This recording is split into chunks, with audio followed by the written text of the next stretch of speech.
Hello कक्षा 8 के विद्यार्थियों, विषय विज्ञान में हम अभी पढ़ रहे हैं अध्याय 13 ध्वनि के बारे में। कल हमने देखा था आवृत्ति के बारे में। प्रति सेकंड होने वाले दोलनों की संख्या को दोलन की आवृत्ति कहते हैं, जिसका संकेत है SZ, जिसे हम हर्ट्ज भी कहते हैं। ठीक है ना। अब हमने यह भी पढ़ा था कि बगैर आप किसी को देखे भी उनकी आवाज़ पहचान सकते हैं। अंतर इतना होना चाहिए कि सबकी ध्वनियों में अंतर होना चाहिए, मतलब ध्वनियों का प्रकार भिन्न होना चाहिए। ठीक है ना। उसके बारे में हमने प्रबलता और तारत्व के बारे में पढ़ा था। हमने ये देखा था कि जितनी प्रबलता जो है ध्वनि का, जो प्रबलता है वो उसके आयाम पर निर्भर करती है।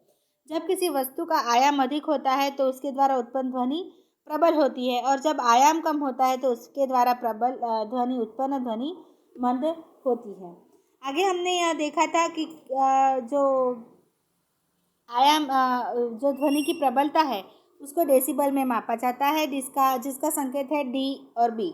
ठीक है। सामान्य श्वास जो हम लेते हैं वह 10 डेसिबल का होता है। मन फुसफुसाहट जो होती है वह 13 डेसिबल की होती है। सामान्य बातचीत या वार्तालाप होता है वो 60 डेसिबल का होता है। व्यस्त यातायात जो होता है वहाँ पर 17 डेसिबल तक की आवाज़ें होती है, और औसतः फैक्ट्रियों में जो आवाज़ें होती है वो 80 डेसिबल तक की होती हैं। 80 डेसिबल से अधिक प्रबल शोर जो होता है वो हमारे शरीर के लिए कष्टदायक होता है, तो यह आपको याद रखना है। ध्वनि की प्रबलता इसके आयाम पर निर्भर करती है, वो हमने आगे पढ़ लिया। ठीक है कि ध्वनि की प्रबलता जो है वो उसके आयाम पर निर्भर करती है। जब किसी कंपित वस्तु का आयाम अधिक होता है तो ध्वनि भी प्रबल होती है। जब आयाम छोटा होता है तो ध्वनि मंद होती है। किसी बच्चे की ध्वनि की तुलना एक वयस्क की तुलना कैसी होती है? प्रबल होती है। ठीक है ना। उसकी ध्वनि कैसी होती है? प्रबल होती है। चाहे दोनों ध्वनियाँ समान रूप से प्रबल हो, फिर भी उनमें कुछ भिन्नता तो हो ही जाती हैं। आइए देखें किस प्रकार भिन्न है। आवृत्ति ध्वनि की तीक्ष्णता या तारित्व को निर्धारित करती है। आवृत्ति जो होती है वो ध्वनि की तीक्ष्णता जो होती है ना, उसको निर्धारित करती है। यदि कंपन की आवृत्ति अधिक है तो हम कहते हैं कि ध्वनि तीखी है, मतलब हमारे कान में लग जाती है। ठीक है ना। यदि कंपन की आवृत्ति कम हो तो हम कहते हैं कि ध्वनि का तारत्व कम है।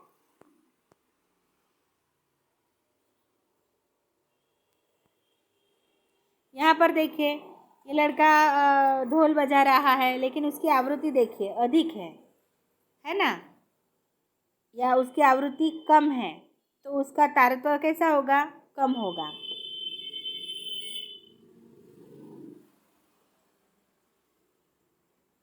और यहाँ पर देखिए उसकी आवृत्ति कितनी अधिक है, तो उसका तारत्व ज़्यादा होगा। उदाहरण के लिए ढोल मंद आवृत्ति से कंपित होता है, इसलिए यह कम तारत्व की ध्वनि उत्पन्न करता है। दूसरी ओर सीटी की आवृत्ति अधिक होती है और इसलिए अधिक तारत्व की ध्वनि उत्पन्न करती है। अगर सीटी बजाए तो दूर तक सुनाई देती है, और उसकी आवाज़ कैसे उसी आप हमारे कान में चली जाती है। ढोल कैसे बजता है? ढम ढम बजता है, तो उसकी आवृत्ति कैसी होती है? कम होती है, तो उसका तारत्व भी कैसा होता है? कम होता है, कम ध्वनि पैदा करता है। पक्षी उच्च तारत्व की ध्वनि उत्पन्न करता है। पक्षी कैसी उच्च तारत्व की ध्वनि उत्पन्न करता है? दूर कहीं पर बोलता है तो भी इतनी तीनी सी सुनाई देती है। जबकि शेर की दहाड़ का तारत्व मंद होता है, तथापि शेर की दहाड़ जो होती है अत्यधिक प्रबल होती है, जबकि पक्षी की ध्वनि दुर्बल होती है। ठीक है। तो आप प्रतिदिन बच्चों तथा वयस्कों की आवाज़ें सुनते रहते हैं। क्या आप उनकी आवाज़ों में कोई अंतर पाते हैं? क्या आप कह सकते हैं कि बच्चे की आवाज़ की आवृत्ति वयस्क की आवृत्ति से अधिक है? ठीक है। बच्चे की आवाज़ें जो होती है उसकी आवृत्ति वयस्क की आवाज़ों की आवृत्ति से अधिक होती है। आवृत्ति की बात हो रही है। सामान्यतः एक महिला की आवाज़ किसी पुरुष की अपेक्षा अधिक आवृत्ति की तथा अधिक तीखी होती है, मतलब पतली सी होती है। ठीक है ना। जबकि पुरुष की आवाज़ कैसी होती है? भारी होती है। कैसी होती है? भारी होती है।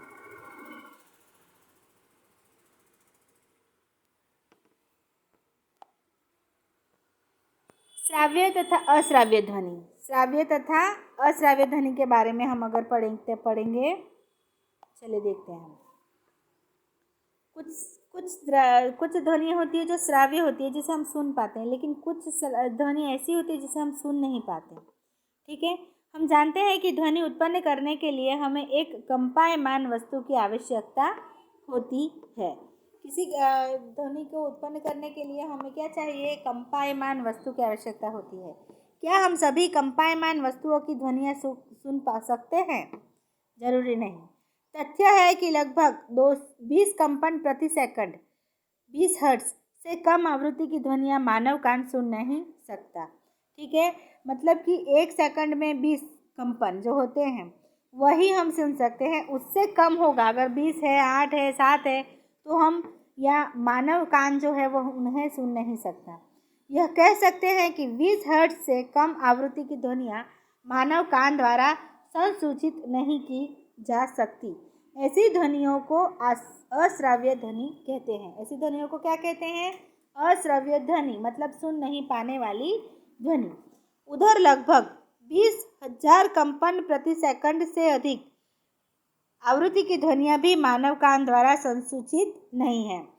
20 से कम और 20,000 से ज़्यादा जो होती है आवृत्ति की ध्वनियाँ, वो भी मानव कान सुन नहीं सकते।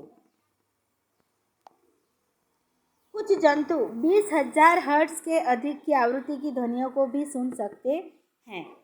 कुत्तों में यह क्षमता है। आपको पता है, जो हम नहीं सुन सकते वो कुत्ते सुन सकते हैं। ठीक है, जब भी आपको कुछ सुनाई नहीं देगा, लेकिन जो डॉगी होता है वो रात भर भौंकता रहता है। क्यों?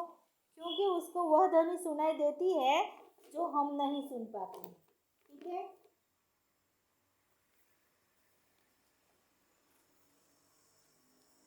पुलिसकर्मी उच्च आवृत्ति की ध्वनि उत्पन्न करने वाली सीटियों का उपयोग करते हैं। वो जो बजाते रहते हैं ना, जिनमें एक कुत्ते सुन सकते हैं लेकिन मानव नहीं सुन सकते। ठीक है, पुलिस के पास ऐसी सीटियाँ होती है जो कुत्ते बजा सकते हैं, लेकिन सुन सकते हैं, लेकिन मानव नहीं सुन सकते।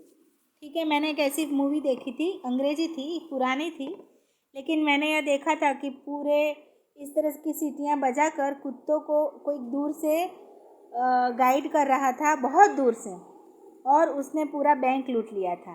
5 या 6 कुत्तों की मज़ेदार मूवी थी। पहले तो मुझे भी समझ में नहीं आया था, लेकिन फिर अब समझ में आ रहा है कि 20,000 हर्ट्ज से अधिक की जो आवृत्तियाँ होती हैं उन्हें सिर्फ कुत्ते सुन पाते हैं। ठीक है ना, तो मतलब मूवी देखकर भी अपना दिमाग बढ़ाना चाहिए। जाने माने पराश्राव्य ध्वनि उपकरण जो चिकित्सा के क्षेत्र में अनेक समस्याओं के अनुसंधान एवं निदान के लिए प्रयोग होते हैं, 20,000 हर्ट्ज से अधिक की आवृत्तियों पर कार्य करते हैं।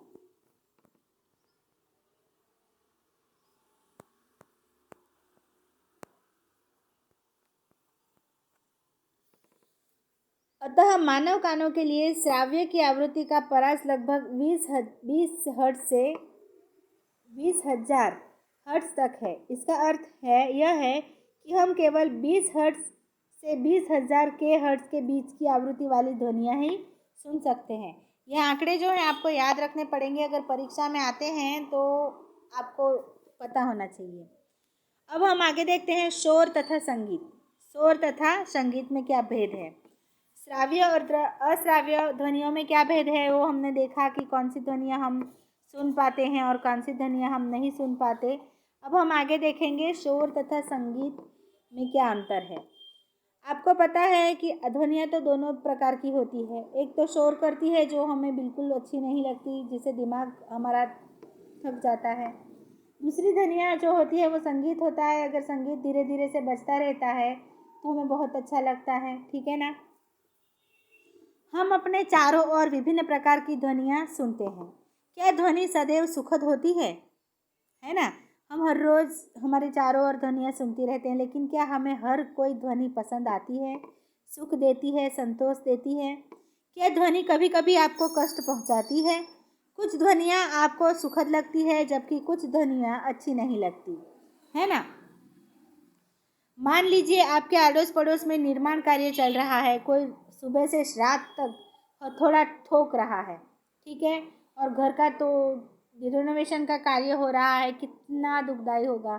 ना हम सो पाते हैं, या फिर ड्रिल मशीन चलता रहता है ना हम अच्छे से खा सकते हैं, ना बैठ सकते हैं, ना टीवी देख सकते हैं। कैसा लगेगा? क्या निर्माण स्थल से आने वाली ध्वनियाँ सुखद प्रतीत होती है? क्या आपको बसों तथा ट्रकों में हॉर्न की ध्वनियाँ अच्छी लगती है? इस प्रकार की अप्रिय ध्वनियों को शोर कहते हैं। कक्षा में यदि सभी विद्यार्थियों एक साथ बोले तो उत्पन्न होने वाली ध्वनि क्या कहेंगे? शोर ही कहेंगे ना। दूसरी ओर आप वाद्य यंत्रों की ध्वनियों का आनंद लेते हैं। ठीक है, अच्छा सा कोई संगीत सुन रहे हैं। सुस्वर ध्वनि वह है जो कानों को सुखद लगती है। हारमोनियम द्वारा उत्पन्न ध्वनि सुस्वर ध्वनि कहलाती है। सितार के तार द्वारा उत्पन्न ध्वनि भी सुस्वर कहलाती है। लेकिन यदि संगीत अत्यंत प्रबल हो जाए तब भी क्या वे सुखद संगीत रहेगा? ठीक है, अगर कोई जोर जोर से बड़ा बड़ा डीजे बजा रहा हो हमारे घर के बाजू में, तो क्या हमें वह सुखद लगेगा? थोड़ी देर अच्छा लगेगा, थोड़ी देर हमारे पैर थिरकेंगे, लेकिन फिर वो हमें अत्यंत कष्ट देगा। ठीक है ना। तो आपको पता चल गया शोर और संगीत का भेद। चलिए आगे चलते हैं। ध्वनि प्रदूषण किसे कहते हैं? आप वायु प्रदूषण के बारे में पहले से ही जानते हैं। वायु में अवांछित गैसों तथा कणों की उपस्थिति वायु प्रदूषण कहलाती है। उसके बारे में तो हम पढ़ते ही रहते हैं, है ना, कि जो अवांछित प्रदूषण होता है, गैस है, कार्बन डाइऑक्साइड है, धुआं है, कार्बन मोनोऑक्साइड है, ज़्यादा उड़ने वाली धूल है या गंध है, तो उसको वायु प्रदूषण कहते हैं। इस प्रकार वातावरण में अत्यधिक या अवांछित ध्वनियों को ध्वनि प्रदूषण कहते हैं। क्या आप ध्वनि प्रदूषण के कुछ स्रोतों की सूची बना सकते हैं? सबसे पहले कि आपके घर के बाजू में कोई काम चल रहा है और पूरे दिन हथौड़ा मारा जाता है या ड्रिल मशीन चलाई जाती है। ठीक है, फिर बड़ी बड़ी फैक्ट्रियां अगर आई हुई है और उसमें पूरे दिन मशीनें चलती रहती है, तो उसको क्या कहते हैं? ध्वनि प्रदूषण कहते हैं। ध्वनि प्रदूषण के प्रमुख कारण है वाहनों की ध्वनियाँ, जो अभी आपको सुनाई देगी मेरे वीडियो में। स्फोटक, जिसमें पटाखों का फटना भी सम्मिलित है। बड़े बड़े आवाज़ों से फूटने वाले लक्ष्मी बम है। ठीक है ना, नाम नहीं देना चाहिए, लेकिन बड़े बड़े बम ऐसे ही फूटते हैं ना। मशीनें, लाउड स्पीकर आदि। घर में कौन से स्रोत ध्वनि उत्पन्न कर सकते हैं? जैसे हमारे मिक्सचर ग्राइंडर है। बड़ी आवाज़ों से अगर हम वीडियो चलाते हैं या फिर मम्मी कुछ ठोक रही है ऊंची आवाज़ों में चलाए गए टेलीविज़न तथा ट्रांजिस्टर रेडियो भी प्रदूषित आवाज़ पैदा करते हैं। रसोई घर के कुछ उपकरण जैसे ग्राइंडर है, कूलर है, वातानुकूलित कूलर जो होते हैं ना, कूलर जो होते हैं वो भी काफ़ी ध्वनियाँ उत्पन्न करते हैं। सभी ध्वनि प्रदूषण के लिए उत्तरदायी है। आगे देखिए, ध्वनि प्रदूषण की क्या हानियाँ हैं। अगर हमें ध्वनि प्रदूषण एक समान रूप से सुनते रहे तो उसकी कुछ हानियाँ भी होती है। क्या आप जानते हैं कि परिवेश में अत्यधिक शोर की उपस्थिति अनेक स्वास्थ्य संबंधी समस्याओं का कारण बन सकती है? अनिद्रा है, अति तनाव है,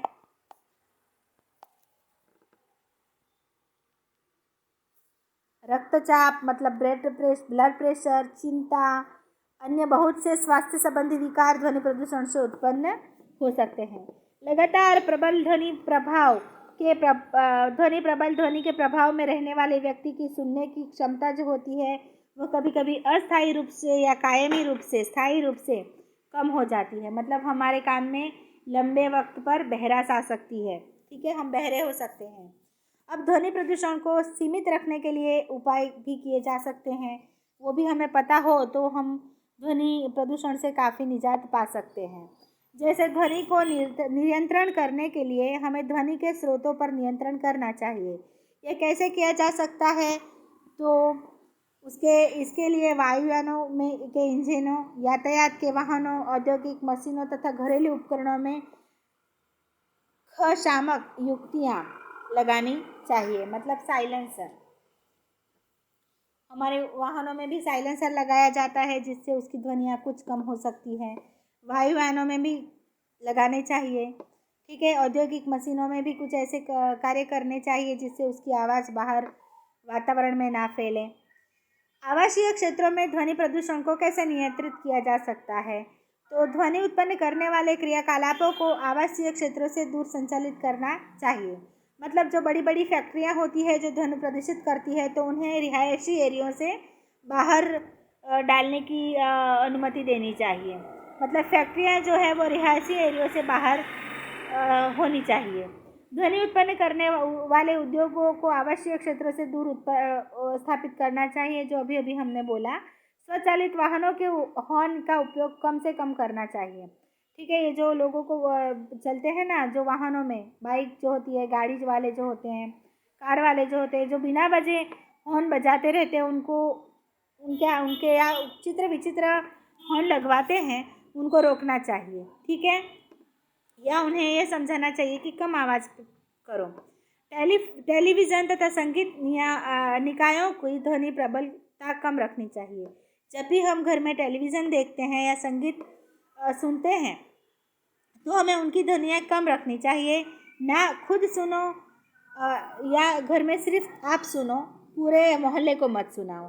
ध्वनि प्रदूषण के हानिकारक प्रभावों को कम करने के लिए सड़कों तथा भवनों के आसपास पेड़ लगाने चाहिए। ये जो पेड़ होते हैं, जो लकड़ी होती है, वो काफ़ी जो ध्वनि के प्रदूषण होती है उन्हें सोख लेती है। ठीक है ना। तो और भवनों के आसपास पेड़ लगवाने चाहिए, जिससे क्या होता है, वो ध्वनि को सोख लेती है, जिससे ध्वनि का प्रदूषण कम दूरी तक फैला जा सके, जिससे कि ध्वनि आवाज़ों तक न पहुंच पाए। ठीक है, तो यहाँ पर हमारा जो ये पाठ है ख़त्म होता है। उससे पहले हम श्रवण शक्ति जो होते हैं उसके बारे में कुछ जान लेते हैं। पूर्णतः श्रवण शक्ति जो कि विरले ही होती है, प्रायः जन्म से होती है। ठीक है, कभी कभी पैदा होने से पहले से ही लोग बहरे बच्चे पैदा होते हैं। आंशिक अशक्तता सामान्यतः किसी बीमारी, चोट या उम्र के कारण होती है। कठिन श्राव्य शक्ति वाले बच्चों का विशेष देखभाल की आवश्यकता होती है। ऐसे बच्चे इंग भाषा, मतलब जो बहरे मूंगे सुनते हैं ना, ऐसे इशारों वाली भाषा को सीखकर प्रभावशाली ढंग से संपर्क कर सकते हैं। क्योंकि वाक शक्ति श्रवण शक्ति के परिणाम स्वरूप विकसित होती है, इसलिए श्रवण अशक्तता से ग्रस्त बच्चों की वाक शक्ति भी दोषपूर्ण हो सकती है। मतलब अगर बच्चा मूंगा हो तो वह सुन सकता है, लेकिन अगर वह पैदाइशी बहरा हो तो हम उसको सिखाएंगे भी कैसे कि इसको क कहते हैं, या ऐसा मैं इशारा करूँ तो उसको ये कहते हैं। मतलब उसकी सुनने की शक्ति अगर पहले से ही ना हो तो उसको सिखाने में बहुत ही तकलीफ हो सकती है। औद्योगिक प्रौद्योगिक युक्तियों के श्रवण शक्तिग्रस्त व्यक्तियों के जीवन की गुणवत्ता के सुधार को संभव बना दिया है। श्रवण क्षतिग्रस्तों के रहन सहन के वातावरण में सुधार लाने के लिए समाज बहुत कुछ कर रहा है। हमारे अहमदाबाद में भी उनके लिए एक हॉस्टल है, मैम नगर जाते हुए गुरुकुल के पास रास्ते में है ना, तो आपने देखा होगा। तो यहाँ पर हमारा जो अध्याय है वो समाप्त होता है। इसका अध्याय मैं भेजूँगी, आप लोग अपनी नोटबुक में लिख लीजिएगा। अगर कोई प्रॉब्लम हो तो हम मिलकर उसको सुलझा सकते हैं। फ़ोन कीजिएगा। जय हिंद।